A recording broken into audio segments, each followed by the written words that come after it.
በዘማሪት ብሩክታዊት ሕይወት ላይ ምን ሊፈጠር ነው? በራእይ ታየው አስደናቂ ምስልስ ምን ይሆን? ይህንን መልእክት ለእናንተ ለማድረስ መንፈሴ እጅግ ተነክቷል። ዛሬ በጸሎትና በለቅሶ ተንበርክኬ ሳለው እግዚአብሔር በውድቅት ሌሊት በራእይ የገለጠልኝ እጅግ ረቂቅና ድንቅ የሆነ ሰማያዊ መልእክት ነው። በብሩክታዊት ላይ የፈተና ደመና ያጠላ በሚመስልበት፣ ሰው ሁሉ የጌታን የማዳን እጅ በሚጠባበቅበት፣ ተስፋ ቆርጦ ወደ ጌታ በጸሎት እየጮኸ ባለበት በዚህ ሰዓት እግዚአብሔር ግን ዝም አላለም። በዛ በጭንቅ ምሽት በለቅሶና በምልጃ ወደ ፈጣሪ ስጮ ድንገት ሰማይ ተከፍቶ አንድ የማይታመንና ልብ የሚነካ ሚስጥር ተመለከትኩ። እግዚአብሔር ስለ ብሩክታዊት መጪ ጊዜ ተናገረኝ የምትለን እህታችን ገነት ጋሻው በዛ በሚያብረቀርቅ ራእይ ውስጥ የታየው የአዲስ ቤት ሚስጥሩ ምን እንደሆነም አክላ ተናግራለች። የፈረሰውና ያረጀው የብሩክታዊት ሕይወት በጌታ እጅ ምን ይመስል ይሆን? ይህ ራእይም ለብሩክታዊት ብቻ ሳይሆን ዛሬ ተስፋ ለቆረጣችሁ ሁሉ ታላቅ የምስራች ነው። ጌታ በድቅድቅ ሌሊት ስለ ብሩክታዊት መጪ ጊዜ የሰጣት ያ መልእክት ምን ይሆን? በዘማሪት ብሩክታዊት ላይ የሚሆነውስ ምንድነው የሚለውን በመረጃችን ይዘናል፣ ታደምጡሳላችሁ። በሌላኛው መረጃችን መላው አማኙን ያስለቀሰ ያመርዶ አገልጋይ ሚስጥር መሐመድ ማነበረች። በትናንትናው ዕለት ሰርታም አገልግላም ያልጠገበች በኑሮ መስመሯ ላይ ብዙ ርቀት ለመሄድ ታጥቃ ወዲህ በአገልግሎቷ ወዲያ ደግሞ በስራ ትጋት ስትሳትር የነበረችው አገልጋይ ሚስጥር በአንድ ጀንበር ከነህት ወንድሟ ለልፈት ተዳርገዋል። ከእስልምና ወደ ክርስትና ከምድር ወደ ሰማይ የሄደችው አገልጋይ እንደ ስሟ ብዙ ሚስጥሮችን የተሸከመችው አገልጋይ ሚስጥር ማነበረች። በአንድ ጀንበር መላ ቤተሰቧን ለሞት የዳረገው አጋጣሚስ ምንድነው? በዝርዝር ይዘናል፣ እንዲሁ በቆይታችሁ ታደምጡሳላችሁ። ለሀገራችን ኢትዮጵያ እጅግ አሳፋሪ ሆነ፣ ለአማኞች ደግሞ ታላቅ ድንጋጤን የፈጠረ መረጃ ከሰሞኑ ተሰምቶ አድርሰናችሁ ነበር። ክርስቶስን ታውቃለች፣ ፈራ እግዚአብሔር አላት ተብላ በሚነገርላት የሃይማኖት ልዩነትን በአንድነት ተቀብላ ዓመታትን የዘለቀችው ሀገራችን ኢትዮጵያ ላይ ዛሬ የተገላቢጦሽ ሆኖ እጅግ አስደንጋጭና ለአማኙም ድንጋጤ የፈጠረ ክስተት ተፈጥሯል። ይህ ለምን ሆነ ብለን ሳናበቃ ሌላ አሳፋሪ ተግባርም ሆኗል። በወላይታ ሶዶ መጽሐፍ ቅዱስን በመቅደድ ብስኩት መጠቅለያ ማድረግ ሳያበቃ በእስልምና አባቶች ነገሩ አለመወገዙና በራሳቸው ሰዎች የተሰራ ድራማ ነው መባሉም ሌላ ቁጣና መዘዝን ወልዷል። በዚህ ላይ የኢትዮጵያ ቃለ ሕይወት ቤተክርስቲያንም አስቸኳይ መግለጫን አስተላልፋለች። በቃለ ሕይወት ቤተክርስቲያን የተላለፈው መግለጫ ምን ይሆን? በእስልምና አባቶች የተሰጠው የወንጌል አማኙን ያስቆጣ መንግስት ምላሽ ይስጠን፣ ካልሆነ ግን በማለትም ለዛቻ በቃው ሁለተኛ ጥፋት ምንድነው የሚሉትን በዝርዝር ይዘናል፣ በቆይታችሁ ታደምጡሳላችሁ።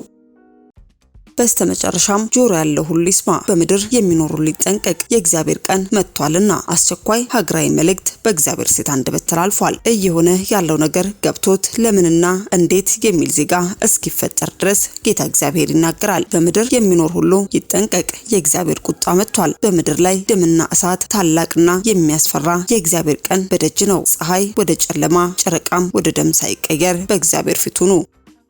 ልንቆጣጠረው የማንችለው የሰውን የእንስሳትን መልክ ሁሉ የሚቀየር እንዳልነበረ የሚያደርግ ጥፋት እየመጣ ነው። የሚመጣው ጥፋት ደግሞ ቤተክርስቲያንን የሚነካ ነው። ሰው ወደዛ ገብቶ እንኳን መሸሸግ አይችልም በማለት የእግዚአብሔር ሴት አልማዝ በቀለ ከጌታ የተቀበለችው መልእክት ተናግራለች። የእግዚአብሔር ሴት አልማዝ ከጌታ ተቀብላ በተናገረችው መልእክት ላይ ጌታ ለሕዝቡ ያስጠነቀቀው አስፈሪና አስደንጋጭ ቤተክርስቲያን እንኳን የገፈት ቀማሽ የምትሆንበት አስፈሪው መልእክት ምን ይሆን? በቁጣችሁ ከአንደበቷ ታደምጡታላችሁ። እስከ መረጃው ፍጻሜ አብራችሁን ቆዩ።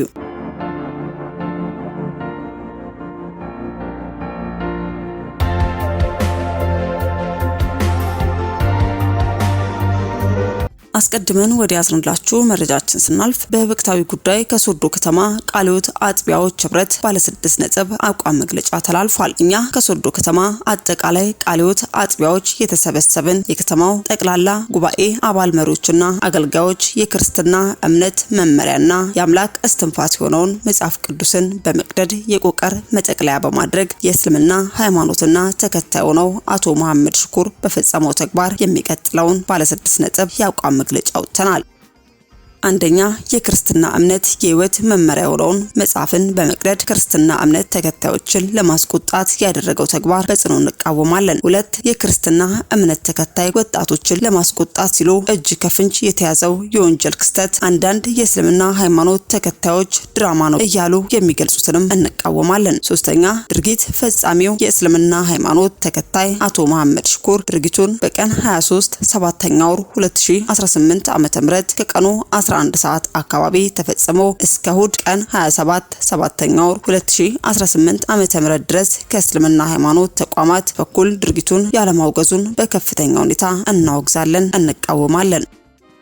4ኛ የክርስትና እምነት መመሪያና እስትንፋስ የሆነው መጽሐፍን ለቁጥር መጠቅለያነት ሲያውል የነበረው እጅ ከፍንጅ የተያዘው ድርጊት ፈጻሚውንም በአፋጣኝ መንግስት ተጠያቂ እንዲያደርገውና የክርስትና ሃይማኖት ተከታይ ማህበረሰብን ህጋዊ ጥያቄን እንዲመልስ ካልሆነ በሁሉም አይነት ሰላማዊ ድምጻችን የምናሰማበት መንገድ እንዲፈቀድም መንግስትን እንጠይቃለን።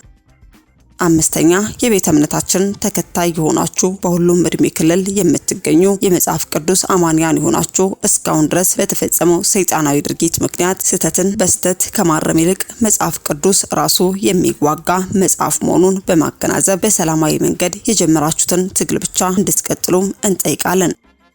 6ኛ የአባባ ዋንዳሩና ሌሎች የወንጌል አባቶችን የሰላም ወንጌል ትምህርትን ከጌታ አባቶቻችን የተቀበሉትን ወንጌል ተቀብላ የሰላም ተምሳሌት በመሆን የምትታወቀው የደቡብ ኢትዮጵያ የክልል ርዕሰ መዲና የሆነችው የሶዶ ከተማ ሁሉም ሃይማኖቶች ተቻችለው ተከባብረው በሰላምና በፍቅር የሚኖሩባት የአብሮነት ከተማ ጸጥታዋ እንዲታወቅ በሃይማኖቶች መካከል ጥላቻ እንዲነሳ የተደረገው ተግባርም እንቃወማለን። ከሶዶ ከተማ ቃልዮት አጥቢያ ቤተክርስቲያን ህብረት መጋቢት 27 2018 የተሰጠ መግለጫ።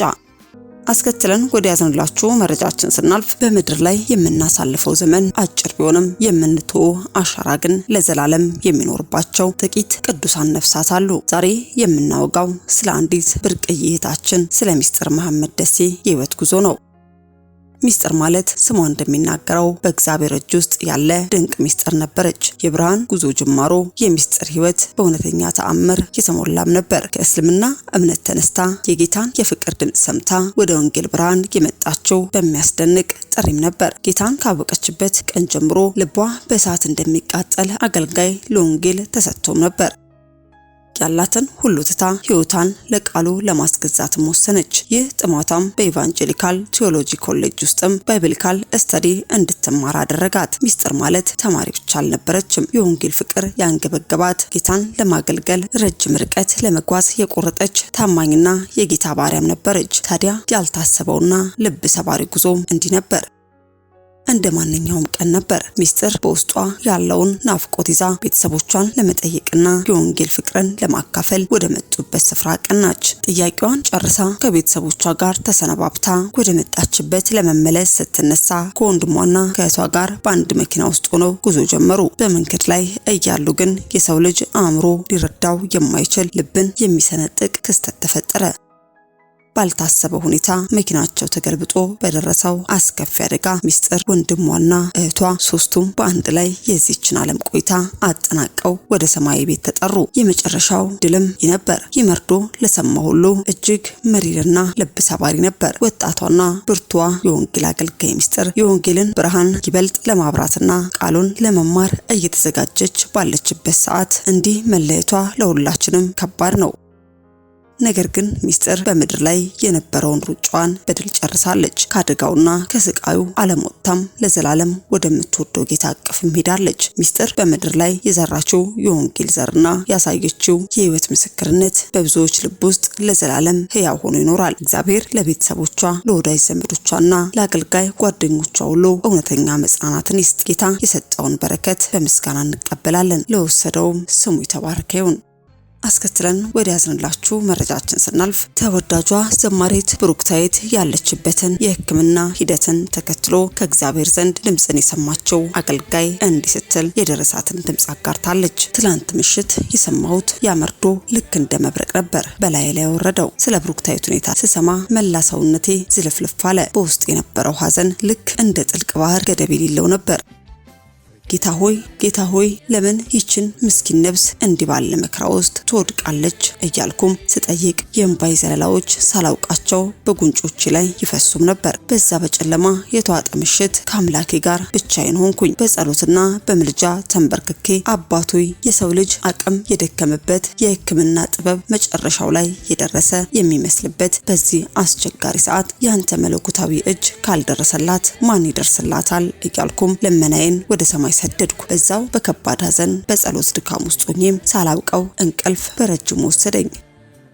በዛው ቅስፈት ግን በምድራዊ አይን በፍጹም ሊታይ የማይችል የሚገርም ራእይ መሰል ህልምም በፊቴ ተዘረጋ። በህልሜ አንድ እጅግ በጣም የሚያምር አዲስና በብርሃን የተሞላ መኖሪያ ቤት ፊት ለፊት ቆሜያለሁ። ቤቱ ገና አዲሳት ተጠናቆ ለታላቅ በዓል የተዘጋጀ ይመስላል። ግድግዳዎቹ በንጽህና ያበራሉ፣ መስኮቶችም በሰማይ ብርሃን ደምቀዋል። በህልሜ ውስጥ ያሉ ሰዎች ሁሉ ፊታቸው በሰማይ ደስታ ያበራል። እርስ በርሳቸው እየተጠቃቀሱ እንዲህም ይላሉ፣ እይ ተመልከት፣ ያረጀው የፈረሰው ብዙዎች ተስፋ የቆረጡበት የብሩክታይት ቤት ነበር። አሁን ግን በእግዚአብሔር ታላቅ ቸርነት እንዲታድሶና ተውቦ ለመረቃት በቅቷል። እኔም በህልሜ ውስጥ ሆኜ ወደ ግቢው ውስጥ ስገባ አካባቢው በሙሉ በሰላምና በዝምታ የተሞላ ነበር። ብሩክታይት በዛ አዲስና ውብ ግቢ ውስጥ በታላቅ ኩራት ስትራመድ በገሃድም አየኋት። ቀደም ሲል ፊቷ ላይ የነበረው ያ የህመም ጥላ፣ ያ የጭንቀት ሰንሰለት ፈጽሞ ተበጣጥሶ ተወግዷል። በምትኩ እጅግ የሚያስደንቅ ልብን የሚመስጥና ሰላምን የሚዘራ የደስታ ብርሃን በፊቷ ላይ ይታይባታል። እሷም ወደ ታድሰውና ወደ ተዋበው ክፍሏ በልበ ሙሉነት በፈገግታ ስትገባ የውስጧ ሰላም በፊቷ ላይ ይነበባል። ይህንን ሁሉ ድንቅ ተአምር በአግራሞት ስመለከት በውስጤ አንድ ታላቅና የሚያስተጋባ ሰማይና ምድርን የሚያናውጥ ድምጽም እንዲህ አለኝ፣ ሰው የማይቻለውን ነገር ጌታ ግን ያውቀዋል። ሰው ተፈጸመ፣ አበቃለት፣ ተስፋ ተቆረጠ የሚለውን ነገር እግዚአብሔር ዳግም ሕያው አድርጎ ለታላቅ ክብሩም ያውለዋል። አዎ ውድ ወገኖቼ፣ ዛሬ በብሩክታይት ሕይወት ላይ የምናየው ጨለማ ጊዜያዊ መሆኑን ይህ ህልም በግልጽ ያሳየናል። እግዚአብሔር የሰውን እንባ የሚያብስበትና ሐዘንን ወደ ታላቅ ደስታ የሚቀይርበት የራሱ ሚስጥራዊ አስደናቂ ሰዓት አለው። ለሰው ልጅ ተራራ ሆኖ የታየውና ሊታለፍ የማይችል የመሰለው እንቅፋት ሁሉን በሚችል በእግዚአብሔር ፊት ግን እንደ ሰሜን ሜዳም ይደለደላል። የጌታ እጅ ዛሬም አጭር አይደለችም። ዛሬም ቢሆን ከሰው አእምሮና ከሳይንስ በላይ የሆኑ ተአምራትን ማድረግ ይችላል። ስለዚህ በብሩክታይት ሕይወት ላይ የእግዚአብሔር ቅዱስ ፍቃድ ብቻውን እኛ በሰውኛ አቅማችን አይቻልም አልቋል የምንለው ነገር ሁሉን በሚችል በእርሱ ዘንድ ግን እጅግ ቀላልና የተፈጸመ ስራ ነው። ወገኖቼ ተስፋ አትቁረጡ፣ ልባችሁም አይታወክ። የጌታ እጅ ከሁሉ በላይ ናትና እርሱ የጀመረውን መልካም ስራ ዳር የሚያደርስ የታመነ ቃል ኪዳኑንም የማይረሳ አምላክ ነውና የእግዚአብሔር ፍቃድ ብቻ ይሁን እያልን በጋራ ምልጃም እንበርታ። እግዚአብሔር የታመኑትን ወደ እርሱ የሚጮትን ፈጽሞ አይጥልም፣ አይረሳም። አይዟችሁ የድልና የደስታ ቀን እጅግ ቀርቧልና የጌታ ስም የተባረከ ይሁን። በስተመጨረሻ ወደ ያዝንላችሁ መረጃችን ስናልፍ የእግዚአብሔርን ቃል ስሙ፣ በማስተዋልና በጥበብም ተመለሱ። ጌታ እግዚአብሔር ዛሬም አገልጋይ አድርጎ በመረጣቸው ነቢያትና ሐዋርያት በኩል ቃሉን እየላከ ከገባንበት የሞት መዳፍ እንድናመልጥ ያስጠነቅቀናል። ዛሬም በእግዚአብሔር ሴት አልማዝ አንደበት እጅግ አስቸኳይ ሊደመጥ የተገባ መልእክትም ጌታ ተናግሮናል። መልእክቱ ምን ይሆን? ከአንደበቱ አድምጠን እንመለስ። እግዚአብሔርን አመሰግናለሁ ስለተሰጠኝ ስለዚህ እድል። እግዚአብሔር ይባረክ። እኔ ሳልሆን የእግዚአብሔር መንፈስ ነው በዚህ ስፍራ የሚናገረው። እግዚአብሔር ይመስገን።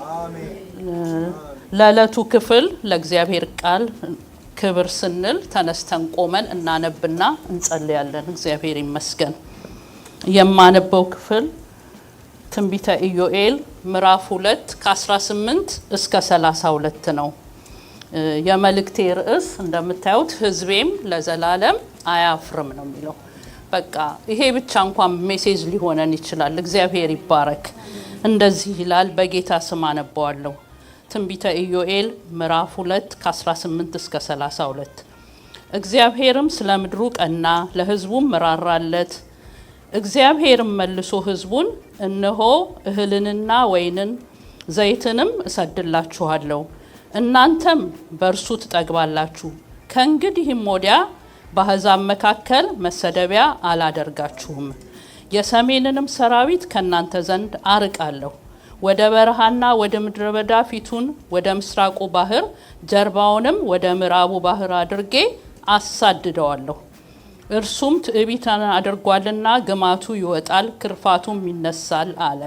ምድር ሆይ እግዚአብሔር ታላቅ ነገር አድርጓልና አትፍሪ፣ ደስ የሚበልሽ እልልም በይ። እናንተም የምድር እንስሶች ሆይ የምድረ በዳው ማሰማሪያ ለምልሟልና ዛፉም ፍሬውን አፍርቷልና በለሱና ወይኑም ኃይላቸውን ሰጥተዋልና አትፍሩ። እናንተ የጽዮን ልጆች አምላካችሁ እግዚአብሔር የፊተኛውን ዝናብ በጽድቅ ሰጥቷችኋልና እንደ ቀድሞም የፊተኛውንና የኋለኛውን ዝናብ አዝንቦላችኋልና በእርሱ ደስ ይበላችሁ፣ ለእርሱም እልል በሉ። አውድማዎችም እህልን ይሞላሉ፣ መጥመቂያዎችም የወይን ጠጅንና ዘይትን አትረፍርፈው ያፈሳሉ። የሰደድኩባችሁ ታላቁ ሰራዊቴ አንበጣና ደጎቢያ ኩብኩባና ተምች የበላቸውን ዓመታትን እመልስላችኋለሁ። ብዙ መብል ትበላላችሁ ትጠግቡም አላችሁ። ከእናንተም ጋር ተአምራት የሰራውን የአምላካችሁን የእግዚአብሔርን ስም ታመሰግናላችሁ። ሕዝቤም ለዘላለም አያፍርም። እኔም በእስራኤል መካከል እንዳለሁ እኔም አምላካችሁ እግዚአብሔር እንደሆንኩ ከእኔም በቀር ሌላ አምላክ እንደሌለ ታውቃላችሁ። ሕዝቤም ለዘላለም አያፍርም። ከዚህም በኋላ እንዲህ ይሆናል፣ መንፈሴም በስጋ ለባሽ ሁሉ ላይ አፈሳለሁ። ወንዶችና ሴቶች ልጆቻችሁም ትንቢት ይናገራሉ፣ ሽማግሌዎቻችሁም ሕልምን ያልማሉ፣ ጎበዞቻችሁም ራእይን ያያሉ። ደግሞም በዚያ ወራት በወንዶችና በሴቶች ባሪያዎቼ ላይ መንፈሴን አፈሳለሁ። በላይ በሰማይ ድንቆችን አሳያለሁ፣ በታች በምድርም ደምና እሳት የጢስም ጭጋግ። ታላቁና የሚያስፈራው የእግዚአብሔር ቀን ሳይመጣ ፀሐይ ወደ ጨለማ ጨረቃም ወደ ደም ይለወጣል።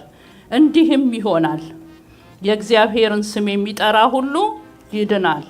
እግዚአብሔርም እንደተናገረ በጽዮን ተራራና በኢየሩሳሌም መድኃኒት ይገኛል።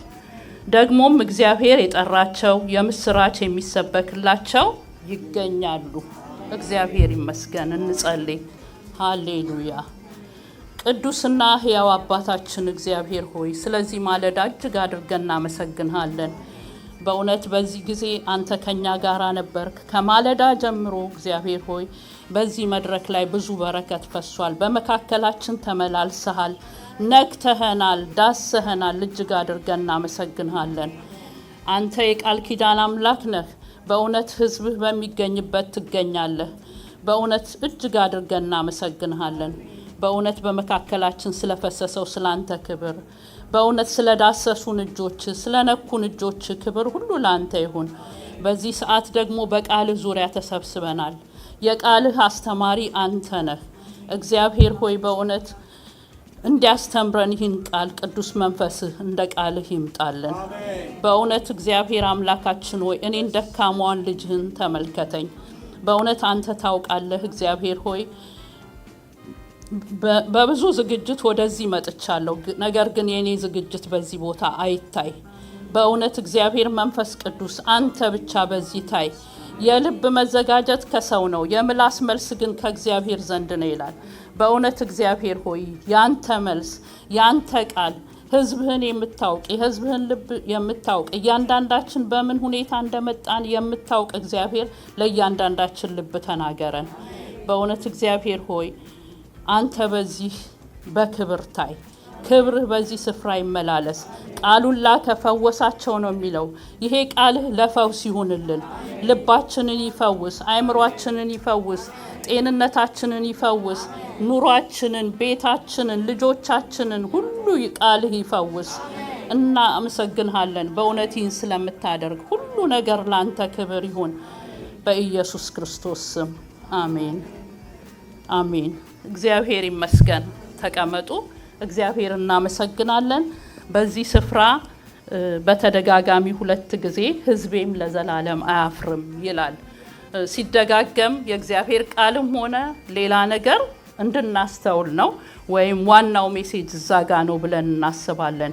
ይሄ ትንቢተ ኢዮኤል ምዕራፍ 2 ከ18 እስከ 32 ያለውን ለመረዳት ከዚህ ምዕራፍ በፊት ያሉትን ክፍሎች ማየት ይፈልጋል።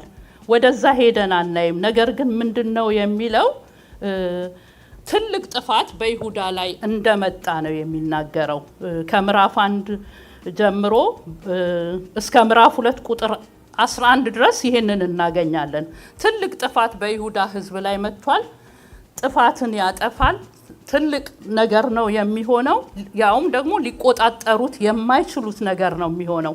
ያ የሚመጣው ጥፋት የሰዎችን ሕይወት፣ የእንስሳትን፣ የምድሩን መልክ ሁሉ የሚቀይር እንዳልነበረ የሚያደርግ ጥፋት እንደመጣ ነው የሚታየው። ከዚያ ያለፈ ደግሞ የቤተ መቅደሱንም ስርዓት የሚያጓድል ነው የሚሆነው። እንደው ውጭ ጠፍቶ ቤተ መቅደሱ ቤተ ክርስቲያን ደህና ብትሆን ሰው በዛ ይጽናናል። ነገር ግን የመጣው ጥፋት ቤተ መቅደሱንም የሚነካ ነው። ምክንያቱም ለእግዚአብሔር የሚቀርብ መስዋዕትና ቁርባን የለም ይላል። በቃ ሁሉ ነገር ጠፍቷል ነው የሚለው።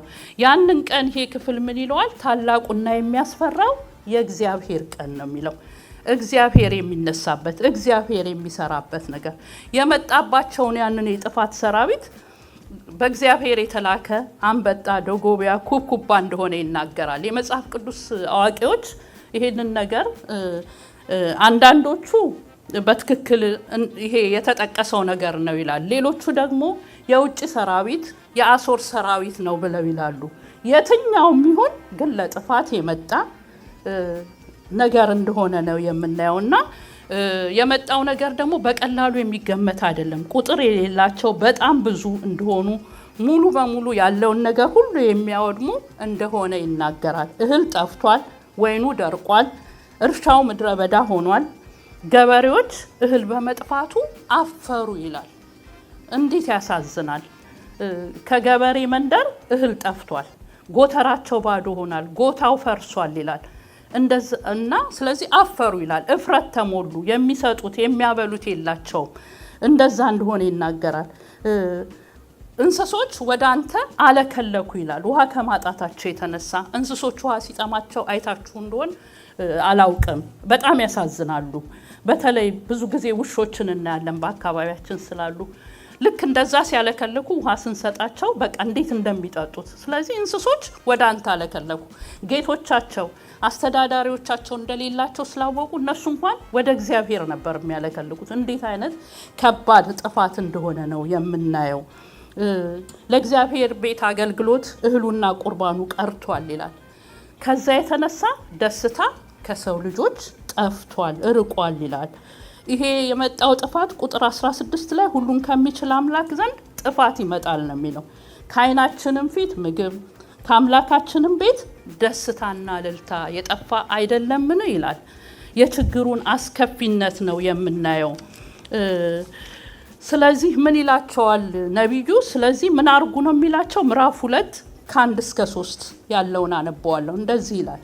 የእግዚአብሔር ቀን መጥቷል፣ እርሱም ቀርቧል። በጽዮን መለከትን ንፉ፣ በቅዱሱም ተራራዬ ላይ እርር ይበሉ።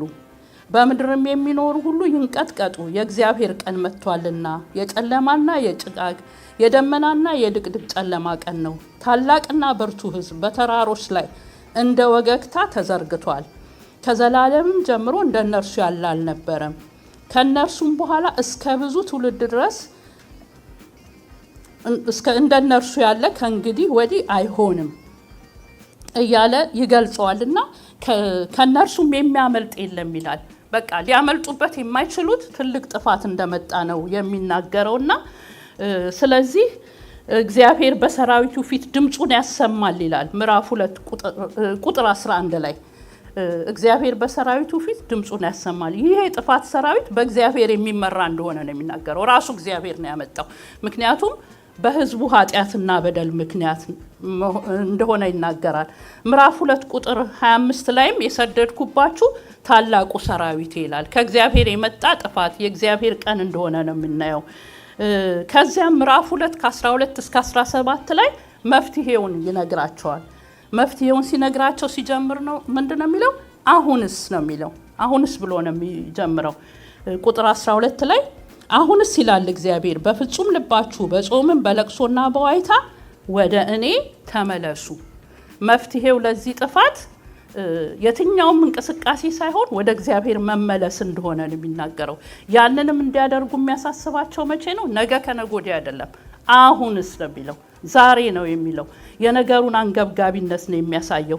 ከዛ በኋላ በቅደም ተከተል ማድረግ ያለባቸውን ነገር ይነግራቸዋል። በዚህ በመመለስ ስርዓት ውስጥ በንስሐ ውስጥ በመጀመሪያ ደረጃ የሚላቸው ምንድነው? በፍጹም ልባችሁ በጾም በለቅሶ በዋይታ ወደኔ ተመለሱ። ይሄ በፍጹም ልብ የሚደረግ እንጂ ለስርዓት ተብሎ የሚደረግ ውጫዊ ነገር እንዳልሆነ ነው የሚናገረው። በፍጹም ልባችሁ ተመለሱ። ላለፉት 2 ሳምንታት ይሄንንም ሳምንት በቤተክርስቲያናችን የጾም ጸሎት ጊዜ አለ። ስለ ራሳችን ብቻ ሳይሆን ስለ ምድራችን፣ ስለ ዓለም ስላለው ጥፋት ሁሉ የምንመለስበት ያ መመለስ በፍጹም ልብና በፍጹም ልብ ይሁንልን። እግዚአብሔር ይርዳን። ያ የኛን ጥፋት ብቻ ሳይሆን የዓለምን ጥፋት ሁሉ የሚመልስ ነው። እግዚአብሔር ሰምቶ የሚመልስ አምላክ ነው እና ከእውነተኛ ልብ ይሁን ነው የሚለው። መዝሙር ምዕራፍ 51 ቁጥር 17 ላይ የእግዚአብሔር መስዋዕት የተሰበረ መንፈስ ነው፣ የተሰበረውንና የተዋረደውን ልብ እግዚአብሔር አይንቅም ይላል። ስለዚህ በፍጹም ልብ ወደ እግዚአብሔር ስንመለስ እግዚአብሔር ደግሞ ይነሳል። እውነተኛ ንስሐ ውጫዊ ስርዓት ብቻ አይደለም። ዝም ብለን መተን በቃላችን የምንለው ተንበርክከን የምንለው ብቻ ሳይሆን የልባችን መንበርከክ የልባችን መሰበር አስፈላጊ እንደሆነ ነው የሚናገረው። ከዚያም ደግሞ ንስሐቸው የግለሰብ ብቻ ሳይሆን በህብረትም እንዲሆን ይነግራቸዋል። ከ15 እስከ 17 ላይ የሚለው እሱን ነው። በጽዮን መለከትን ንፉ፣ ጾምንም ቀድሱ፣ ጉባኤውንም አውጁ፣ ህዝቡንም አከማቹ ይላል። ህዝብ ሁሉ ወደ እግዚአብሔር እንዲከማች እግዚአብሔርን ደጅ እንዲጠና እንደሱ ነው የሚናገረው። ያንንም ደግሞ ካህናቱ እንዲመሩት ያንን ፕሮግራም ይናገራል። ምክንያቱም በእግዚአብሔርና በህዝቡ መካከል ያሉት እነሱ ናቸው።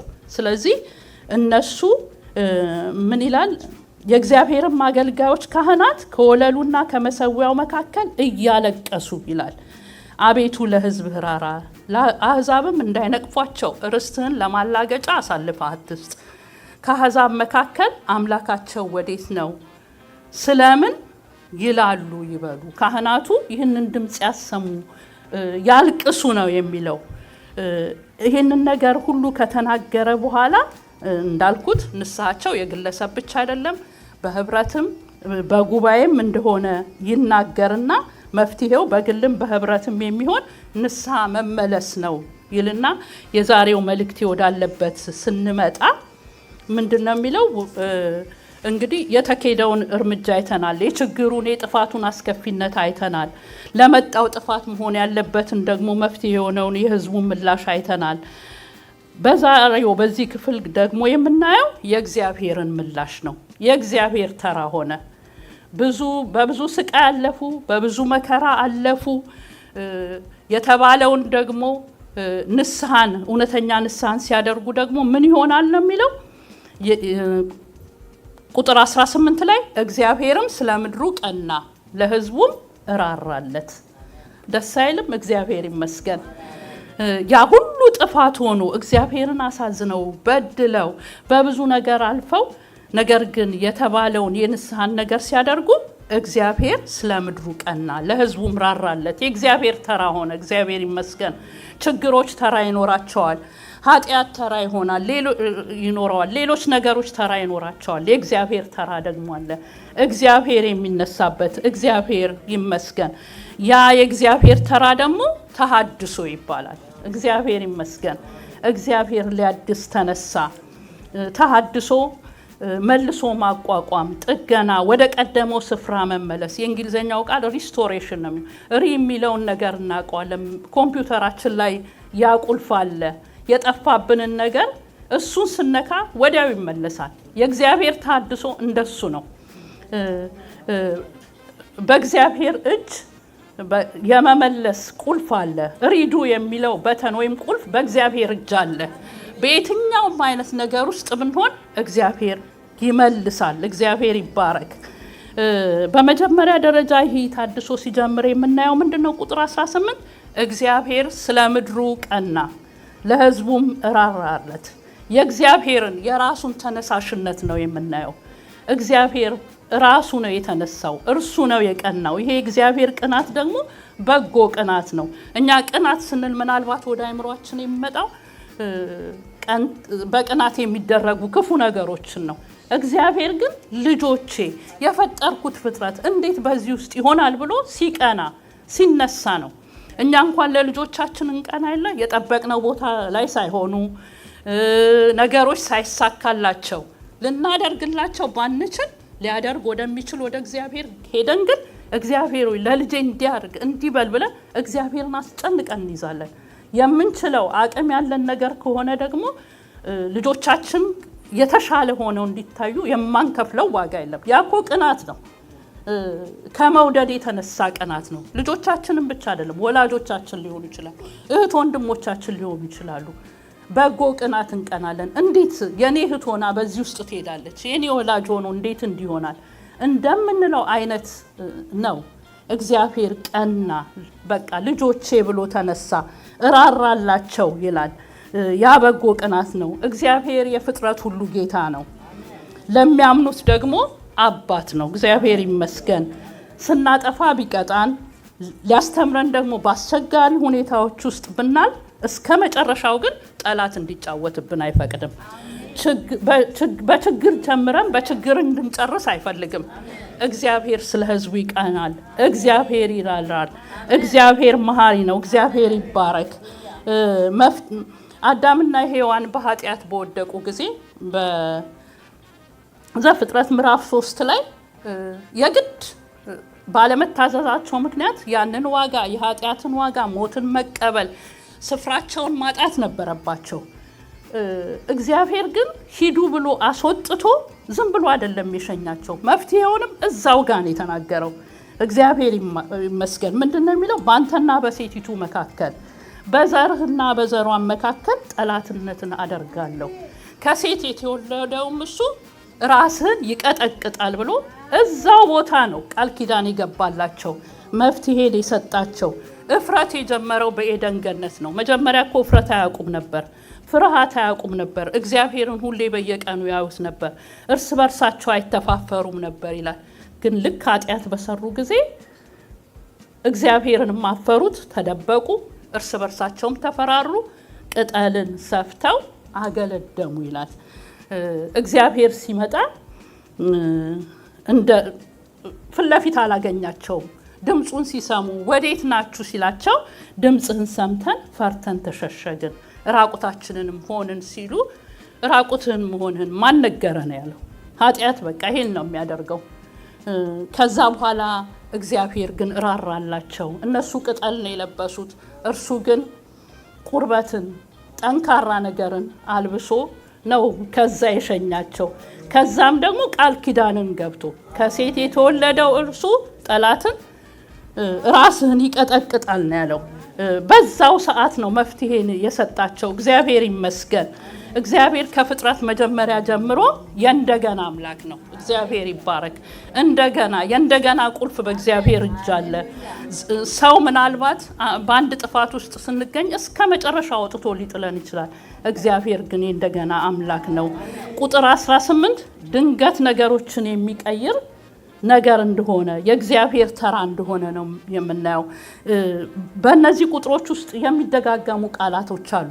እግዚአብሔርም መልሶ እነሆ እህልንና ወይንን ዘይትንም እሰድላችኋለሁ አላቸው። ከእንግዲህም ወዲህ በአሕዛብ መካከል መሰደቢያ አላደርጋችሁም አላቸው። ሰራዊቱን ከእናንተ አርቃለሁ፣ አሳድደዋለሁ አላቸው። እግዚአብሔር እንደሆነ አድራጊው መልሶ ከእንግዲህም ወዲህ የሚለው ተስፋን የሚሰጥ ነገር እንደሆነ ነው የምናየው። ባለበት አትቀጥሉም ነው ያላቸው። እግዚአብሔር ይመስገን። ከዛ በኋላ እግዚአብሔር ተራ በተራ የሚያድሰውን የተሃድሶውን ነገር ምን እንደሆነ ይነግራቸዋል። ተራ በተራ ሲናገር ነው የምናየው። በመጀመሪያ ለምድር ተሃድሶ እንደሆነ ቁጥር 21 ላይ እናያለን። የጠፉት ነገሮች ሁሉ ናቸው የታደሱት፣ የቀረ ነገር የለም። ለምድር ተሃድሶ ሆነ። ቁጥር 21 ላይ ምድር ያፈራችው ወድሞ ነበር፣ አታፈራም ነበር፣ ደርቆ ነበረ። ነገር ግን ምን ይላቸዋል? የተበላሸው ነገር ይመለሳል፣ ፍሬያማ ትሆናለች ምድር ነው ያለው። እግዚአብሔር ይመስገን። ከመጀመሪያም እኮ ምድር እንደዛ ሆና አልነበረም የተፈጠረችው አይደለ? በዘፍጥረት ላይ ስናይ አዳምን ያለው ካንተ የተነሳ ምድር የተረገመች ትሆናለች። ቀድሞ ስትፈጠር እንደሱ አልነበረችም። በዚህም ስፍራ ከኃጢአት ከበደል የተነሳ ምድር እንዳታፈራ እንደሆነች ነው የምናየው። ከዛ በኋላ ለእንስሶች ታድሶ ሆነ። ቁጥር 22 ላይ ምን ይላል? ምድረ በዳው ማሰማሪያ ለምልሟል፣ ዛፉን ፍሬ አፍርቷል፣ በለሱና ወይኑም ኃይላቸውን ሰጥተዋል፣ አትፍሩ አላቸው። ለእንስሶች ተናገረ እግዚአብሔር። እነዛ ውሃ ጠምቷቸው ወደሱ ላለከለኩ እንስሶች፣ ለተራቡ እንስሶች ታድሶ መጣ። እግዚአብሔር ይመስገን። ምድርን ብቻ አድሶ ዝም አላለም። ነገር ግን ለነዛ ለተራቡ እንስሶችም ተናገረ። በቀጣይ ለሰዎች ታድሶ እንደሆነ ቁጥር 23 ላይ እናያለን። ምን ብሎ ነው የሚጀምረው? እናንተ የጽዮን ልጆች ብሎ ቁጥር 23 እስከ 27 ላይ ይናገራል። እሱን ሲናገር እንደዚህ ነው የሚለው፣ እናንተ የጽዮን ልጆች አምላካችሁ እግዚአብሔር ፊተኛውን ዝናብ በጽድቅ ሰጥቷችኋልና እንደ ቀድሞም የፊተኛውንና የኋለኛውን ዝናብ አዝንቧልና በእርሱ ደስ ይበላችሁ፣ ለእርሱም እልል በሉ። አውድማዎችም እህልን ይሞላሉ፣ መጥመቂያዎችም የወይን ጠጅን ዘይትንም አትረፍርፈው ያፈሳሉ። የሰደድኩባችሁ ታላቁ ሰራዊት አንበጣና ደጎቢያ ኩብኩባና ተምች የበላቸውን ዓመታት እመልስላችኋለሁ። ብዙ መብል ትበላላችሁ፣ ትጠግቡማላችሁ። ከእናንተም ጋር ተአምራት የሰራውን የአምላካችሁን የእግዚአብሔርን ስም ታመሰግናላችሁ። እግዚአብሔር ይመስገን። የጠፉባችሁ ነገሮች ሁሉ ወደ ነበሩበት ይመለሳሉ ነው የሚለው። ታሪክ ይቀየራል ነው የሚላቸው። ያም ብቻ አይደለም፣ የተበሉት የተቃጠሉት ፍሬያማ ያልሆኑትን ዓመታትን፣ ቀናት አይደሉም፣ ወራት አይደሉም፣ ዓመታት ነው የሚለው። እነዛን ዓመታትን እመልስላችኋለሁ። እግዚአብሔር ይባረክ። እግዚአብሔር የእንደገና አምላክ ብቻ ሳይሆን የሚክስም ነው። ባንክ ገንዘብ ስናስቀምጥ ትንሽም ቢሆን ኢንትረስት ይሰጠናል አይደለ? እግዚአብሔር ደግሞ በቃ የሚክስ የጠፋውን ዓመታትን የሚመልስ አምላክ እንደሆነ ነው የሚናገረው። እግዚአብሔር ይመስገን። ከ24 እስከ 27 ላይ እንደሱ ነው የሚለው። ይሄ ቃል በሁለተኛ ዜና ምዕራፍ 7:14 ላይም በስሜ የተጠሩ ሕዝቤ ቢመለሱ ሰውነታቸውን አዋርዳቸው ቢጸልዩ ይቅር እላለሁ ምድሩንም እፈውሳለሁ ይላል። ስለዚህ ከቅዱሳን መመለስ ከሕዝቡ መመለስ የተነሳ ምድር ይፈወሳል። እኛ ብቻ አይደለን የምንፈወሰው፣ ምድሩም ይፈወሳል። እግዚአብሔር ይመስገን። የመከራ የጥፋት የመጉደል ዘመን የመራብ ዘመን አበቃ ነው የሚላቸው። ከዛ 2 ጊዜ ይህንን ይላል፣ ሕዝቤም ለዘላለም አያፍርም፣ ሕዝቤም ለዘላለም አያፍርም ይላል። ለዘላለም የማያሳፍር የሚራራ የሚታደግ የሚያድን አምላክ ነው ያለን። እግዚአብሔር ይመስገን። እግዚአብሔር ለዘላለም ሕዝቡን አይጥልም። አንዳንድ ጊዜ በአስቸጋሪ ሁኔታዎች ውስጥ ስናልፍ ነገሮች ከኛ ጋራ ሲከርሙ ዓመታት ሲያስቆጥሩ ብዙ ጊዜ እድሜያችን የተቃጠለ ይመስለናል። ትዝ ይለኛል የደርግ ስርዓት አስከፊ ስለነበረ ሰዎች ከዛ በኋላ እድሜያቸውን ሲጠየቁ 17 ዓመት ይቀነሳል ከእድሜያችን ላይ ይላሉ። ምክንያቱም እንደተቃጠለ ዓመት ይቆጥሩት ነበረ። ምናልባት በህይወታችን ተቃጥሏል ይቀነስ የምንለው ነገር ቢኖር እግዚአብሔር ግን እመልሰዋለሁ ነው የሚለው። እግዚአብሔር ይመስገን። ብዙ ጊዜ ወንድና ሴቶች ተጫጭተው ወይም ጓደኛሞች ሆነው እንጋባለን ብለው ቃል ኪዳን ተገባብተው ረጅም ዓመት ይሄዱና አንደኛው ወንዱ ሲከዳ ወይም ሴቷ ስትከዳ እድሜን በላችሁ እድሜን በላው ይላሉ አይደል? በእግዚአብሔር ዘንድ ግን የእድሜ መበላት የለም። እግዚአብሔር የሚክስ ዓመታትን የሚመልስ አምላክ ነው። እግዚአብሔር ይመስገን። ስለዚህ ያልኖርኩበት እድሜ ነው ይቀነስ የምንለው በእኛ ዘንድ የለም። ሁላችን ራሳችንን ብናይ እንደ እድሜያችን አይደለንም። የእግዚአብሔር ጸጋ ብዙ ጉድለታችንን ሸፍኖ ዓለም ልሞን ነው በቤቱ ያለ ነው። እግዚአብሔር ይመስገን። ስለዚህ የባከነውን መልሶ ነው። ይሄ ቃል ደግሞ በዚህ ስፍራ ብቻ አይደለም ያለው። ኢያሱ ምን አለ? ምዕራፍ 14 ቁጥር 10 ላይ በ40 ዓመቱ ነው ኢያሱ በሙሴ የተላከው። 45 ዓመት በምድረ በዳ ከሄደ በኋላ በ85 ዓመቱ ምን አለ? ዛሬም ጉልበታም ነኝ። ያኔ ሲልከኝ እንደነበረ ነው። 45 ዓመት በምድረ በዳ የከረመ ሰው እንደ ያኔው እንዴት ይሆናል? እንደ 40 ዓመቱ። ይሄ እግዚአብሔር ስራ ነው። ስለዚህ ወገኖቼ ደስ ይበላችሁ። እግዚአብሔር የተሐድሶ አምላክ ነው። እግዚአብሔር ዘመናትን የተበሉትን ዘመናት የሚመልስ አምላክ ነው። እግዚአብሔር ይመስገን። በዘካርያስ ምዕራፍ 9:12 ላይም እናንተ በተስፋ የምትኖሩ እስሮች ሆይ ወደ ጽኑ አምባ ተመለሱ፣ 2 እጥፍ አድርጌ እንድመልስላችሁ እነግራችኋለሁ ይላል። እግዚአብሔር ይመስገን። እግዚአብሔር 2 እጥፍ አድርጎ የሚመልስ በኃጢአትም ይምጣ በሰይጣንም ይምጣ ሰዎች ስለሆነን እንደ ሰው በምድር በመኖራችን በብዙ ነገሮች ውስጥ እንለፍ። የኪሳራ ዘመን ግን በእግዚአብሔር ይካሳል። እግዚአብሔር 2 እጥፍ አድርጎ ይመልሳል። እግዚአብሔር ይመስገን። ከዛም ምንድነው የሚለው? ይሄ ሁሉ የሚሆነው ለምንድነው ነው የሚላቸው? ከእናንተም ጋር ተአምራት የሰራውን የአምላካችሁን የእግዚአብሔርን ስም ታመሰግናላችሁ። የእናንተ ዝና ይወራል አይደለም የሚለው። እኔም በእስራኤል መካከል እንዳለው እኔም አምላካችሁ እግዚአብሔር እንደሆንኩ ከእኔም በቀር ሌላ አምላክ እንደሌለ ታውቃላችሁ አለ። እግዚአብሔር ይባረክ። ይሄ ሁሉ የሚሆነው ታምራትን በህይወታችን የሚሰራው ታምራትን በልጆቻችን ላይ የሚሰራው በቤታችን የሚሰራው በምድራችን የሚሰራው በዚህ ምድር የሚሰራው እጥፍ የሚክሰን የእግዚአብሔር ስም እንዲከበር ነው። እግዚአብሔር ይባረክ። የነ ዳንኤል ከአንበሳ ጉድጓድ መውጣት ዳንኤልን ጀግና አላስባለውም። ንጉሥ ያለው ምንድነው? የዳንኤልን አምላክ አምልኩ፣ ከእርሱ በቀር አምላክ የለም ነው ያለው። ዛሬ ለተደረገልን ነገር ሁሉ ለእግዚአብሔር ምላሽ ልንሰጥ ይገባል። ሲድራቅ ሚሳቅ አብደናጎ በእሳት ውስጥ ካለፉ በኋላ ሲተርፉ ንጉሱ ተመሳሳይ ነገር ነው ያለው። ከነሱ አምላክ በቀር ሌላ አምላክ የለም፣ ሁሉም ሰው ለሱ ይስገድ ነው ያለው።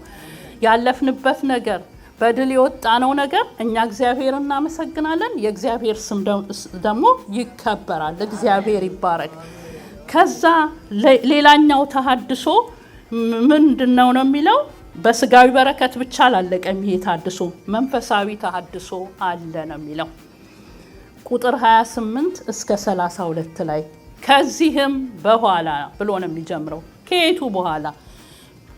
ከእግዚአብሔር ጋር መንገድን ከማስተካከል ከንስሐ ከመመለስ በኋላ ምን ይሆናል ነው የሚላቸው። ቁጥር 28 ላይ ከዚህም በኋላ እንዲሆናል መንፈሴም በስጋ ለባሽ ሁሉ ላይ አፈሳለሁ፣ ወንዶችና ሴቶች ልጆቻችሁም ትንቢት ይናገራሉ፣ ሽማግሌዎቻችሁም ራእይን ያሉ እያለ ይቀጥላል። በዚያም ወራት በወንዶችና በሴቶች ባሪያዎቼ ላይ መንፈሴን አፈሳለሁ እያለ ነው የሚቀጥለውና ይሄ ተሐድሶ ምግብን በመብላት በመጠጣት በምድር መታደስ ብቻ የሚያበቃ አይደለም። ነገር ግን መንፈሳዊ ተሐድሶ አለ። የእግዚአብሔር ቤት ይታደሳል፣ መንፈሳዊ ህይወታችን ይታደሳል። ለዛ እድሳት ደግሞ ትልቁ ነገር መንፈስ ቅዱስ ነው። ምንድነው የሚለው? በዚያ ወራት በወንዶችና በሴቶች ባሪያዎቼ ላይ መንፈሴን አፈሳለሁ። እግዚአብሔር ይመስገን። ልዩነት የለም ነው የሚለው። ባሪያ የለም፣ ጌታ የለም፣ ትልቅ የለም፣ ወንድ የለም፣ ሴት የለም፣ ልዩነት የለም። በሁሉ ላይ መንፈሴን አፈሳለሁ ነው የሚለው። እግዚአብሔር ይባረክ። የእግዚአብሔር መንፈስ ያለ ልዩነት በተሐድሶ ጊዜ ለሁሉ እንደሚፈስ ነው የሚነግረን። ይህ የመንፈስ ቅዱስ ተስፋ በቀጥታ በሐዋርያት ሥራ ምዕራፍ 2 ላይ ተፈጽሟል እናውቃለን። ሐዋርያት ባንድ ላይ በተሰበሰቡበት ጊዜ መንፈስ ቅዱስ እንደፈሰሰ ኃይልን እንደሰጣቸው እሱን እናያለን። ክፍሉ ስለአሁኑም ስለወደፊቱም ነገር ነው የሚናገረው፣ የትንቢት መጽሐፍ ስለሆነ። ከዛ በኋላ ምንድነው የሚለው? ይሄ መንፈስ ቅዱስ ከእግዚአብሔር ቤት ቁርባን ቀርቶ ነበር፣ አገልግሎት ቀርቶ ነበር። ይሄ መንፈስ ግን ያንን የእግዚአብሔርን ቤት አገልግሎት ያድሳል፣ ይለውጣል፣ ኃይል ይሆናል። እግዚአብሔር ይመስገን። ይሄ ከሆነ በኋላ ምንድነው የሚሆነው ነው የሚለው? የእግዚአብሔርን ስም የሚጠራ ሁሉ ይድናል። ይሄ ለአሁኑም ጊዜ ሆነናል፣ ለቀጣዩ የእግዚአብሔር ቀን የሚባል ቀን ገና ይመጣል። አሁን ብዙ ነገር የምናየው የእግዚአብሔር ቀን እንደሆነ ነው። ብዙ ነገር ተመሰቃቅሎ እናያለን። ከዚህ የከፋ ግን የእግዚአብሔር ቀን አለ። ያ የእግዚአብሔር ቀን ጌታ ኢየሱስ ክርስቶስ በክብር የሚመለስበት ነው። እግዚአብሔር የደህንነትን መንገድ አዘጋጅቶልናል። ራሱ ነው ያዘጋጀው። ኃጢአት በተሰራበት በዚያው ቅጽበት የኃጢአትን ዋጋ ቢከፍሉም ነገር ግን ደህንነትን አዘጋጅቷል።